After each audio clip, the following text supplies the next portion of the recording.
ગણિત ધોરણ 6 પ્રકરણ 14 પ્રાયોગિક ભૂમિતિ ભાગ 12. ભાગ 12 ની અંદર આપણે સ્વાધ્યાય 14.6 નો પ્રશ્ન 1 અને 2 ની વાત કરવાની છે. સ્વાધ્યાય 14.6 આખું જે છે એ ખૂણાઓની રચના છે. અહીંયા ખૂણાઓની રચના આપણે મોટે ભાગે બે રીતે કરવાની છે. એક તો કોણ માપકની મદદથી અને પરિકરની મદદથી. જ્યારે આપણને પરિકરની મદદથી કીધું હોય ત્યારે પરિકરની મદદથી કરવાની, ન કીધું હોય ત્યારે આપણે પરિકરની મદદથી પણ કરી શકીએ અને કોણ માપકની મદદથી પણ કરી શકીએ. દાખલો પહેલો છે કે 75 અંશના માપનો ખૂણો POQ દોરો અને તેની સમમિતિની રેખા દોરો. અને દાખલો બીજો છે કે 147ના માપનો ખૂણો દોરી અને તેના દ્વિભાજકની રચના કરો. જો અહીંયા જે સમમિતિની રેખા કીધી છે અને અહીંયા દ્વિભાજક કીધો છે, નામ બેયમાં જુદા છે પણ વસ્તુ ખરેખર તો ખૂણાનો દ્વિભાજક છે. ખૂણાનો દ્વિભાજક રચવો એટલે કે ખૂણાના બે સરખા ભાગ કરવા અને ખૂણાની સમમિતિની રેખા દોરવી એટલે એમાં પણ આપણે ખૂણાનો દ્વિભાજક જ રચવાનો છે. અને આપણે સમમિતિ પણ શીખી ગયા, એવી રેખા કે જેને કારણે એ આકૃતિના બે સરખા એક્ઝેક્ટ ભાગ થાય એક સરખા, તો એવી રેખાને સમમિતિની રેખા કહેવાય. તો સૌપ્રથમ આપણે પહેલો દાખલો જોઈએ કે 75 અંશના માપનો ખૂણો દોરો. તો 75 અંશનો માપનો ખૂણો દોરવા માટે આપણે ખૂણાની એક બાજુ એટલે કે એક ભુજ અથવા કિરણ આપણે પહેલા દોરી દઈએ. માની લો કે આ ખૂણાની એક ભુજ છે, એમાં એક બિંદુ P, કારણ કે O બિંદુ જે છે એ આપણું ખૂણાનું શિરોબિંદુ છે, અને અહીંયા O નામ આપી દઈએ, આ એનું શિરોબિંદુ O. આ જે કિરણ છે એ કિરણ ઉપર એક બિંદુ આપણે Q આપી દઈએ. હવે આપણે P બિંદુ મેળવવા જરૂર એટલે ખૂણો POQ મળી જાય. પણ 75 અંશનો માપનો ખૂણો કીધો છે તો સૌ પ્રથમ આપણે પેલું કામ શું કર્યું, જે રચનાના મુદ્દા છે કે કિરણ OQ રચો. હવે શું કરવાનું છે, કોણ માપકની મદદથી, આ કોણ માપક છે જેની મદદથી ખૂણો માપી શકાય. એમાં આ જે અહીંયા ચોકડી, એક આડી રેખા અને એક ઊભી રેખા બે ભેગી થાય છે, આ જે બિંદુ છે એને સંદર્ભ બિંદુ કહેવાય અને આ બાજુની રેખા અથવા આ બાજુની રેખાને સંદર્ભ રેખા કહેવાય. એટલે જ્યાં ખૂણો બનાવવાનો હોય જે બિંદુ આગળ, ત્યાં આ બિંદુ આવવું જોઈએ અને જ્યાંથી ખૂણો માપવાનો હોય એ ખૂણાની બાજુ પર આ 0 બિંદુ વાળી એટલે કે 0 જ્યાં લખ્યો છે એ રેખા અથવા તો આ બાજુની 0 વાળી રેખા આવવી જોઈએ. એટલે કે આપણે કોણ માપક ગોઠવતા શીખવાનું છે. તો સંદર્ભ બિંદુ O પર અને સંદર્ભ રેખા કિરણ OQ પર આવે એવી રીતે કોણ માપક આપણે ગોઠવું. બરાબર, તો આ જે ગોઠવણી કરી છે એને આપણે લખવાનું છે. બીજો મુદ્દો, કોણ માપકનું સંદર્ભ બિંદુ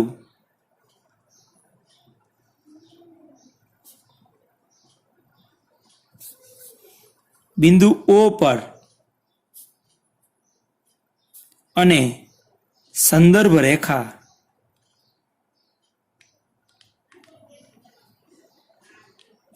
કિરણ OQ પર આવે તે રીતે કોણ માપક ગોઠવો.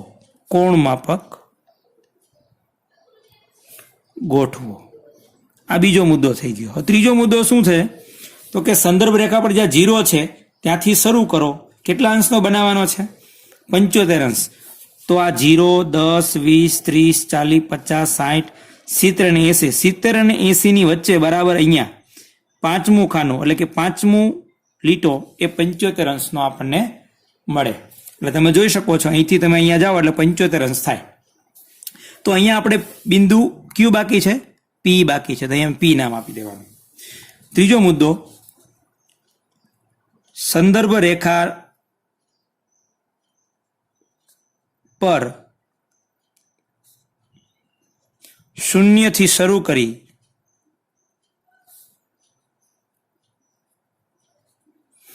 75 અંશ આવે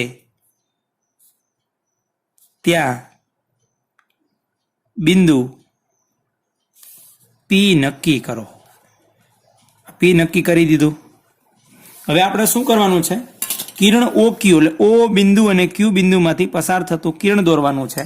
જેને આપણે કિરણ OQ કહીશું.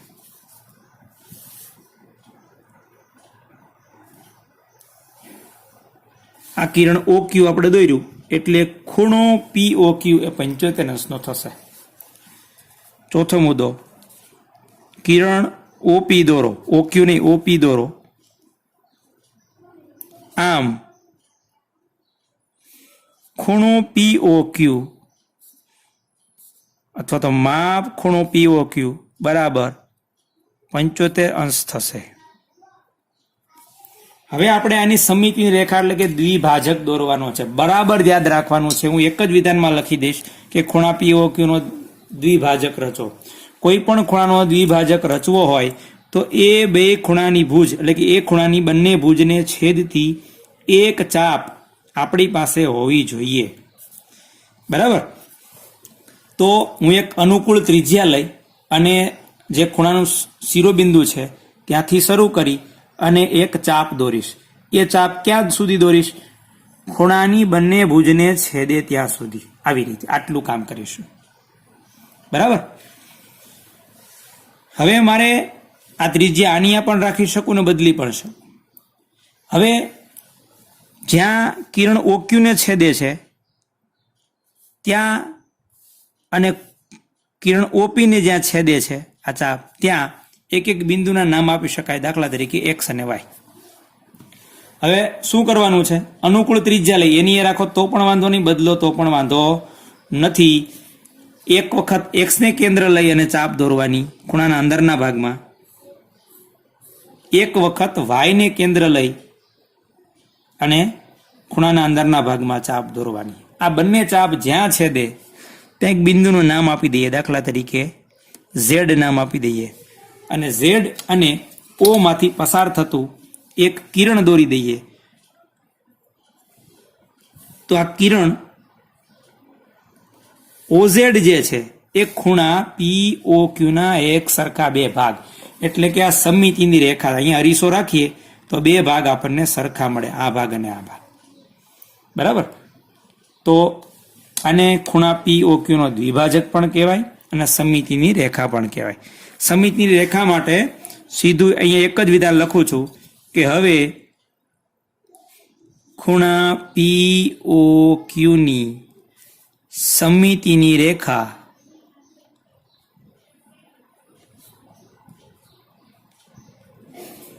કિરણ OZ રચો. કેમ રચ્યું એ અગત્યનું છે.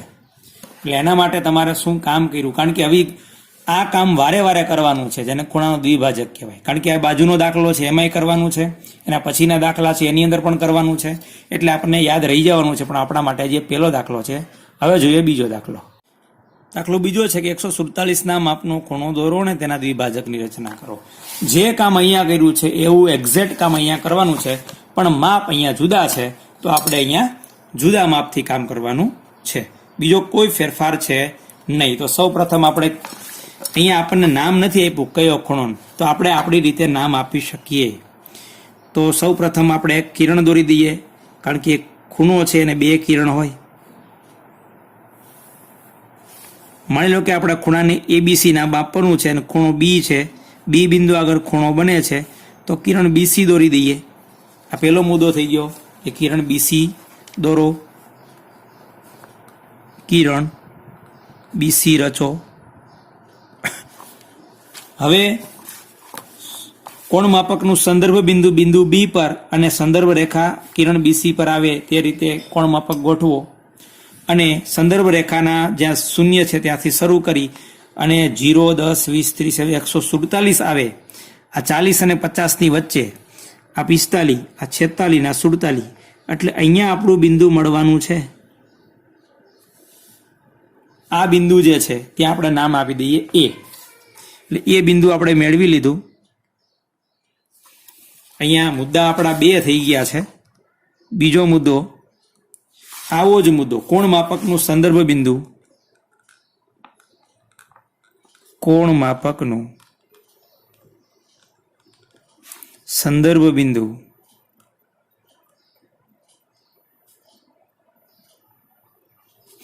બિંદુ B પર અને સંદર્ભ રેખા અને સંદર્ભ રેખા કિરણ બીસી પર આવે તે રીતે કોણ માપક ગોઠવો. કોણ માપક ગોઠવો. ત્રીજો મુદ્દો આવો, સંદર્ભ રેખા પર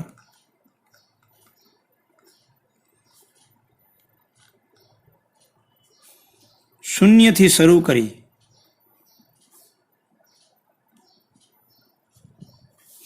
147 અંશ આવે ત્યાં બિંદુ એ નક્કી કરો. બિંદુ એ નક્કી કરી દીધું. હવે આપણે શું કરવાનું છે? કિરણ બી એ દોરી દેવાનું છે. એટલે કે બી બિંદુમાંથી ઉદ્ભવતું અને એ બિંદુ તરફ જતું હોય એવું કિરણ બી એ દોરી દેવાનું છે. જે દોરવાથી આપણો જે માગેલો ખૂણો છે એ 147 અંશમાં આપણને મળી જશે. એટલે ચોથો મુદ્દો, કિરણ બી એ રચો. આમ માપ એમ એટલે માપ ખૂણા અને વંચાય માપ ખૂણો, આ ખૂણાની નિશાની છે. એ બી સી, જે બિંદુ આગળ ખૂણો બનતો હોય વચ્ચે આવવો જોઈએ. ખૂણો એ બી સી બરાબર 147 અંશ થશે. હવે શું કરવાનું છે? એક જ લીટીમાં હું લખીશ કે એનો દ્વિભાજક કેમ રચવાનો? તો કે આની અંદર રચ્યો એમ, જેમ આમાં સમિતિની રેખા રહી છે એમ અહીંયા આપણે દ્વિભાજક રચવાનો છે. પણ એના માટે પરિકરનો જ ઉપયોગ કરવાનો છે આપણે. તો અનુકૂળ ત્રિજ્યા લઈ લેવાની, બીને કેન્દ્ર લઈ અને કિરણ બીસી અને કિરણ બી એ બંનેને છેદે એવી એક કોમન, એટલે કે બેયને છેદતી એવી એક ચાપ હોવી જોઈએ. ન હોય તો દોરી દેવાના. અત્યારે છે નહીં બેયને છેદતી એવી કોઈ ચાપ, એટલે આપણે દોરી દઈએ. હવે આની આ રાખશું તો આપણે કદાચ અહીં ભેગું નહીં થાય, એટલે આપણે એવો ચાપ વધારીશું. થોડીક મોટી ચાપ લઈ એક વખત અહીંથી કેન્દ્ર લઈ અને ચાપ દોરીશું. બીજી વખત અહીંથી કેન્દ્ર લઈ અને ચાપ દોરીશું. તો પણ ભેગું નહીં થાય તો આપણે શું કરવાની? થોડીક ચાપ વધારવાની. કારણ કે ખૂણો મોટો છે એટલે ચાપ પણ આપણે મોટી જોઈશે. એક વખત અહીંયા જે આ ચાપ છેદી છે ત્યાંથી કેન્દ્ર લેવાનું ખૂણાના અંદરના ભાગમાં. એક વખત અહીંથી કેન્દ્ર લઈ અને ચાપ દોરવાની ખૂણાના અંદરના ભાગમાં. આ બે ચાપ જ્યાં છેદે ત્યાં એક નામ આપી દઈએ, દાખલા તરીકે ડી. તો આ કિરણ બીડી દોરીએ આપણે, તો કિરણ બીડી એ ખૂણા એબીસી નો દ્વિભાજક દ્વિ એટલે બે અને ભાજક એટલે ભાગ કરનાર, બે ભાગ કરનાર થશે. બરાબર? એટલે આ એની સમિતિની રેખા પણ કહેવાય, એટલે કે અરીસાની રેખા પણ કહેવાય અને દ્વિભાજક પણ કહેવાય. હવે આપણે શું કરશું? પાંચમો મુદ્દો એક જ લીટીમાં લખશું. ખૂણા એ બી સી નો દ્વિભાજક કિરણ બી ડી રચો. અહીંયા આપણા મુદ્દા છે પૂરા થઈ ગયા. નહીતર આનો મુદ્દા પણ ઘણા બધા થાય. બરાબર? અહીંયા એક્સ વાય નામ આપવું હોય તો આપી શકાય. એક્સ અને વાયને કેન્દ્ર લઈ અનુકૂળ ત્રિજ્યા લઈ વારાફરતી ચાપ દોરવાની અંદરના ભાગમાં, એટલે એનો દ્વિભાજક મળી જાય.